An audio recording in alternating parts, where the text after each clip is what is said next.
Boa noite. Você fica agora com as notícias que são destaque nesta sexta-feira em Minas Gerais. Penitenciária Nelson Hungria é parcialmente interditada na tarde de hoje. Só nesta semana ocorreram 2 fugas no presídio. Morre vítima de atropelamento, uma idosa de 68 anos no sul de Minas. Santa Casa de Belo Horizonte inaugura 10 novos leitos de transplantes. Ex-governador de Minas, Eduardo Azeredo, fala sobre condenação no caso do Mensalão Tucano em uma entrevista especial para o jornal Band Minas. E no futebol, Cruzeiro goleia o Universidade de Chile no Mineirão e os destaques dos times mineiros na rodada do fim de semana. Mais informações sobre essas e outras notícias a partir de agora.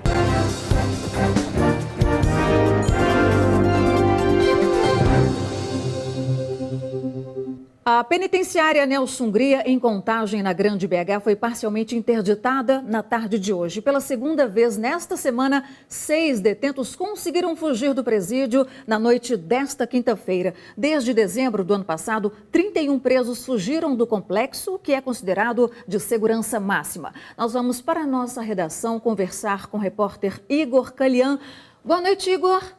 Quais são as informações mais recentes sobre esse assunto? Boa noite. Oi, Luciana. Boa noite para você, todos que acompanham o jornal Band Minas. Estou acostumado a falar boa noite para a Inácia, mas hoje é contigo as principais notícias. Ô, Luciana, como você estava bem falando, realmente são muitas fugas, 2 em uma semana. Se a gente puxar de dezembro para cá, são 31 presos que conseguiram fugir. E aí, então, mediante isso, o Sindasp, que é o Sindicato dos Agentes de Segurança Penitenciária, solicitou, então, instaurou um pedido aí que pede a interdição parcial do complexo penitenciário Nelson Hungria e também do Seresp de Contagem. Além das fugas, que a gente falou agora há pouco, eles estão aí falando sobre as más condições que os presos se encontram, a superlotação, insegurança e falta de número adequado de agentes de segurança prisional. Ô, Luciana, o que acontece? Hoje, na penitenciária Nelson Hungria, são 2.300 presos e eles pedem que esse número seja adequado para 2.000. Enquanto isso não acontecer, nenhum preso poderá ser levado para lá ou transferido para o Nelson Hungria. Lembrando que a gente entrou em contato com a SEAP, Secretaria do Estado de Administração Prisional, e eles falaram que não foram notificados oficialmente ainda. Bom, a gente continua conversando com o Igor porque uma senhora foi atropelada na manhã de hoje e, infelizmente, ela não resistiu. É isso mesmo, Igor? Pois é, Luciana, uma história realmente muito triste. A gente vai até acompanhar um vídeo aqui que nós recebemos sobre esse acidente. Olha só, uma imagem, inclusive, um pouco forte dessa senhora de 68 anos que foi morta, por causa desse atropelamento na cidade de Guaxupé, no sul de Minas. Segundo a Polícia Militar, a gente pode confirmar nessa imagem, ela atravessava a rua fora da faixa de pedestres e quando o sinal estava aberto. Agora, o motorista fez tudo o que precisava. Ele prestou socorro à vítima, inclusive acionou o resgate. Ela chegou a ser encaminhada para o Hospital Santa Casa de Misericórdia, mas infelizmente, Luciana, não resistiu e morreu. Notícia triste. Igor, obrigado pelas informações. Bom fim de semana para você. Para você também. A Polícia Civil de Minas prendeu Cleiton Nascimento da Silva, suspeito de abusar sexualmente da própria enteada durante 12 anos, desde quando a vítima tinha apenas 5 anos de idade em Vespasiano, na Grande BH. O suspeito estava foragido e foi encontrado na cidade de Monte Santo de Minas, no sul do estado. Cleiton Nascimento da Silva, de 37 anos, foi preso em Monte Santo de Minas, no sul do estado, onde estava escondido na casa de familiares há 7 meses. De acordo com as investigações da Polícia Civil, o homem abusava da enteada desde que ela tinha 5 anos de idade em Vespasiano. A vítima, hoje com 18 anos, até então não havia relatado os abusos por medo, já que o padrasto seria muito bravo em casa. A mãe, que convivia com Cleiton há 17 anos, não sabia dos abusos. Ainda segundo a Polícia Civil, após ficar internado vários dias em decorrência de um infarto em setembro do ano passado, assim que saiu do hospital, o homem contou para a própria companheira o que estava fazendo com a enteada. A mãe confirmou a história com a filha, que então relatou todos os detalhes dos abusos. Ainda segundo a polícia, os abusos aconteciam quando a mãe não estava em casa. Ele chegou em casa, na verdade, falando assim, ele estava achando que a polícia estava atrás dele, ele falava, a polícia está atrás de mim, a polícia está atrás de mim. A menina contou o que eu estava fazendo com ela. E aí a esposa perguntou o que ele estava fazendo com a filha deles E aí ele realmente contou que desde que ela tinha 5 anos de idade, ele abusava dela, ele passava a mão no corpo da menina, agora uma adolescente, e pedia que ela praticasse sexo oral com ele. E ele contou, aí no dia seguinte a mãe foi questionar a filha e a menina confirmou os fatos. Além da enteada, Cleiton tem um filho biológico de 14 anos com a companheira e agora vai responder por estupro de vulnerável. Sempre fica esse alerta, principalmente para as mães conversarem muito com as filhas, deixarem esse diálogo muito aberto para as meninas não terem vergonha, para elas terem essa liberdade com os pais de, se tiver acontecendo algum problema, para elas conseguirem ter abertura com as mães para relatarem e para os pais terem certeza que se tiver acontecendo alguma coisa, para eles procurarem a polícia, que a polícia vai estar pronta para tomar as devidas providências o mais rápido possível. Um homem teve o braço engessado por cima da própria blusa na manhã de hoje em um atendimento na UPA do bairro Santa Efigênia, região centro-sul da capital. Segundo a Secretaria Municipal de Saúde, esse é um procedimento de imobilização temporária para atendimento com indicação de cirurgia. Contudo, foi aberto um processo administrativo para apurar o fato. Um outro tipo de imobilização foi feito no paciente e ele foi submetido a um novo exame de raio-x. O paciente foi transferido para um hospital onde será operado e não registrou nenhuma ocorrência. O ministro da Saúde, Gilberto Magalhães Ock, ele participou hoje da inauguração de 10 novos leitos do Centro de Transplantes da Santa Casa, aqui da capital. A unidade passou por reforma e agora conta com 39 leitos para transplante de órgãos e medula óssea. Isso vai aumentar em mais de 30% o número de internações no hospital. 10 leitos a mais nos corredores da Santa Casa de Belo Horizonte. Agora o Centro de Transplantes de Minas Gerais conta com 39 leitos para usuários do SUS, o que vai possibilitar aumentar o atendimento em 33%. O impacto desse aumento, em especial para o paciente transplantado de medula óssea. A média de permanência do paciente transplantado é de 25 a 30 dias. Então, o meu giro de leito ele é baixíssimo.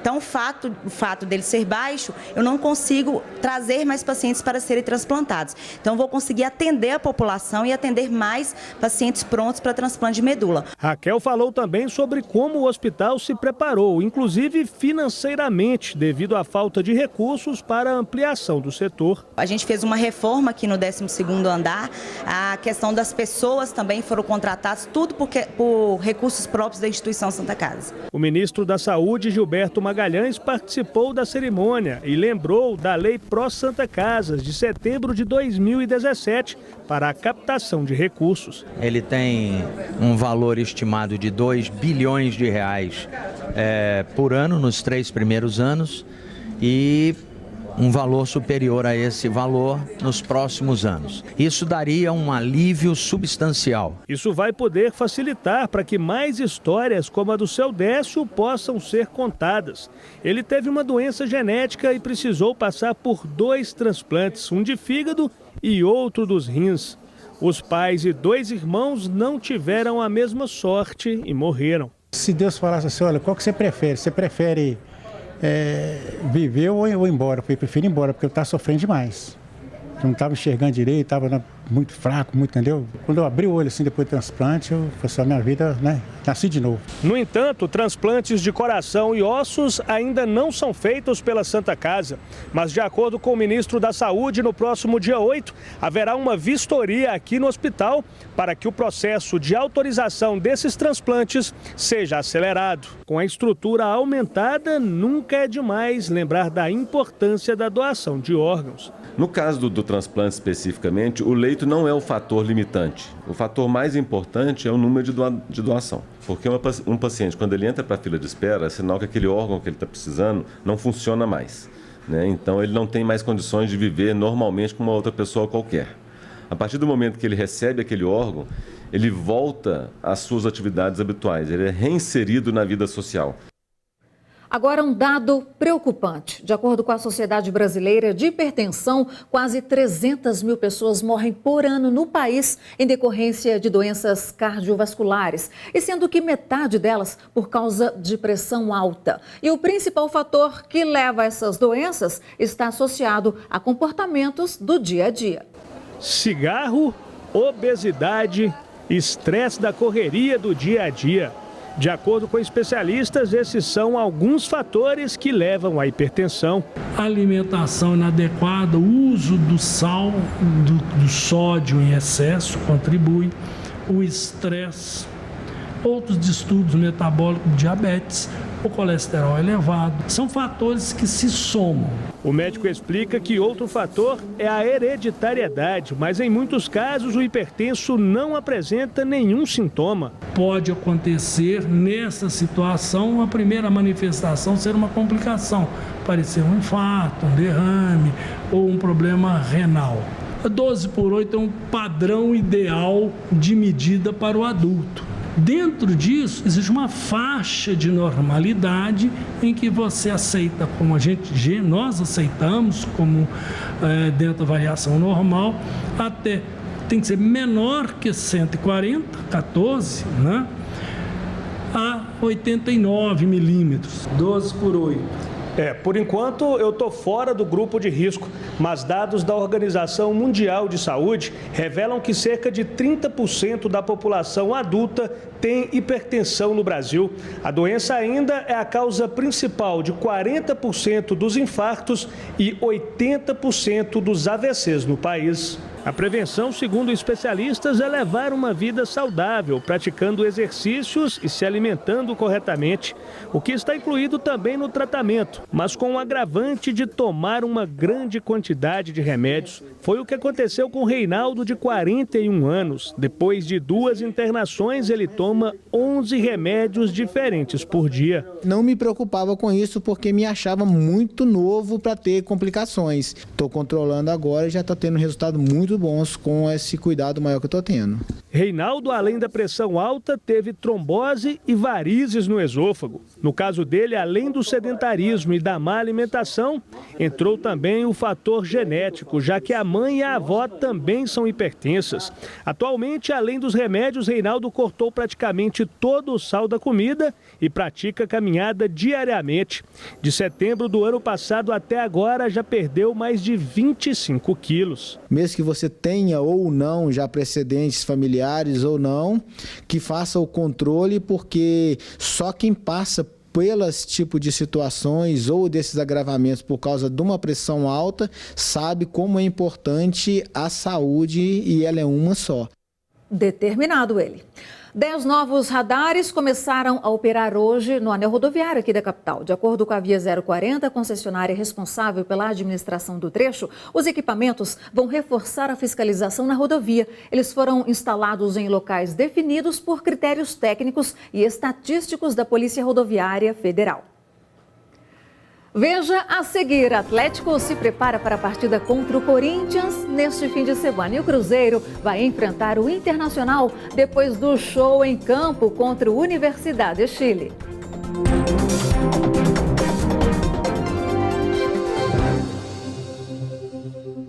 A gente fala agora do futebol. O Cruzeiro viveu uma noite de virada na Libertadores e agora ocupa a segunda colocação no grupo. O time mineiro venceu por 7-0 a Universidade de Chile no Mineirão.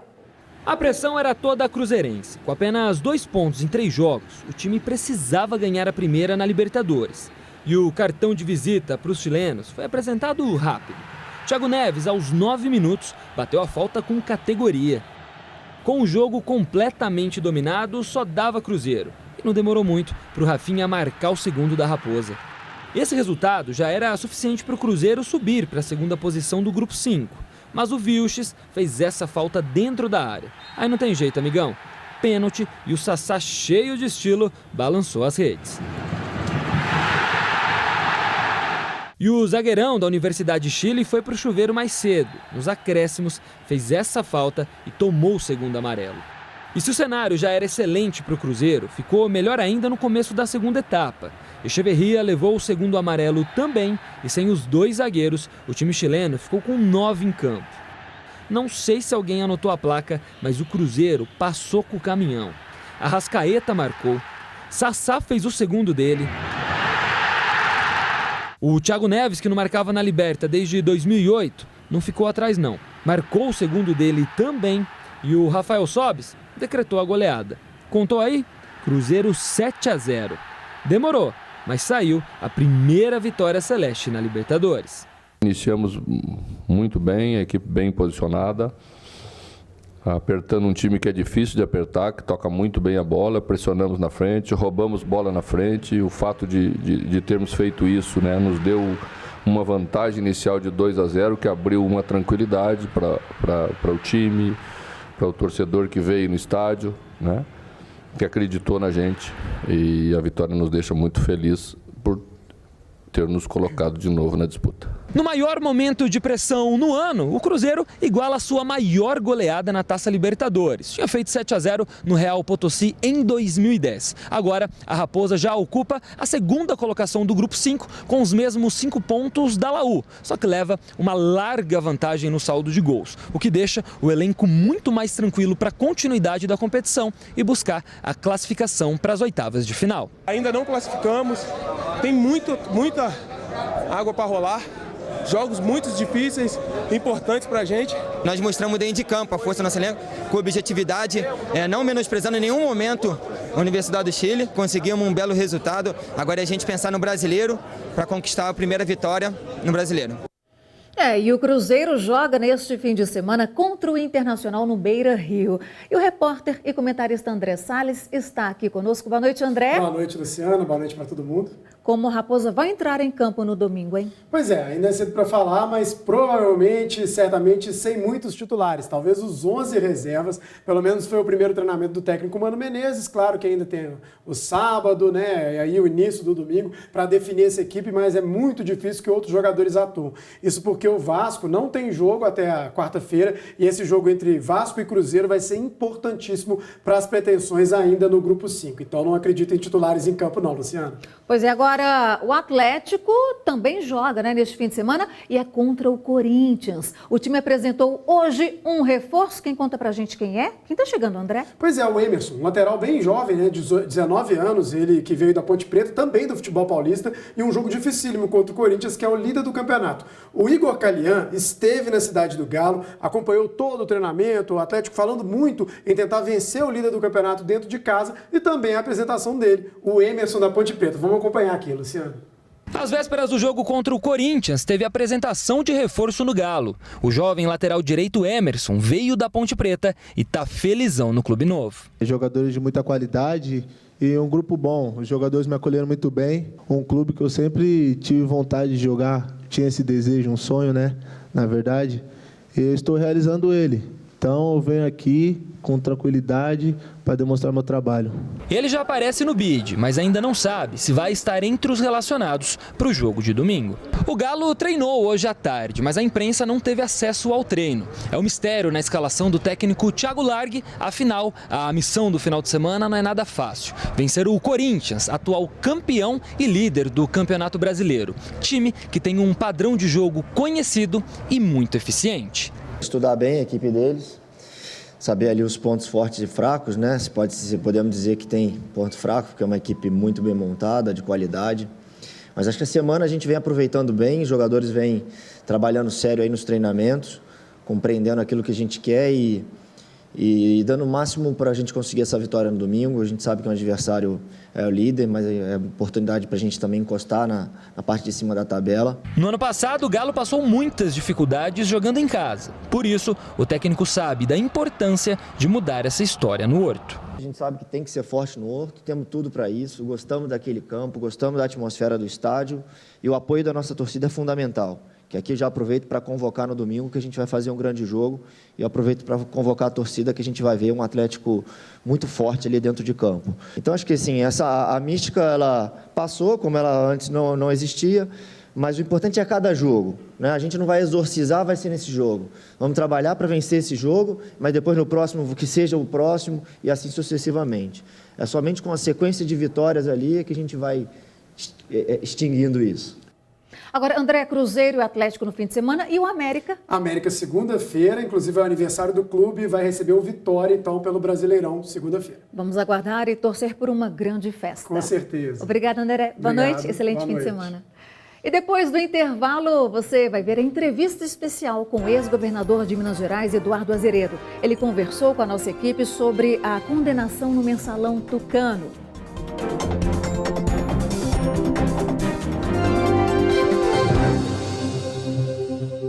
Sábado é dia de programa DNA e na edição de amanhã, Paulo Navarro recebe Ricardo Siqueira Campos, diretor de sustentabilidade e da Fundação Dom Cabral, em Minas Gerais. Nascido em São Paulo, ele começou a trabalhar aos 16 anos como office boy, se graduou em comunicação social e administração, se especializou em comunicação empresarial e fez MBA no Canadá e nos Estados Unidos. Há 17 anos trabalha na Fundação Dom Cabral. Paulo Navarro vai descobrir mais sobre ele amanhã, às 10:50 da noite, você não pode perder.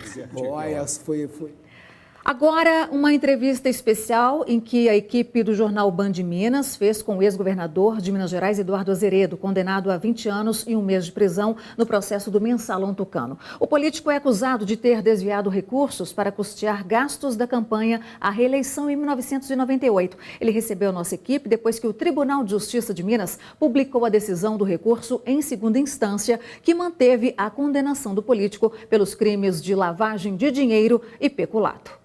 Eduardo Azeredo concedeu a entrevista em seu escritório na região Centro-Sul de Belo Horizonte.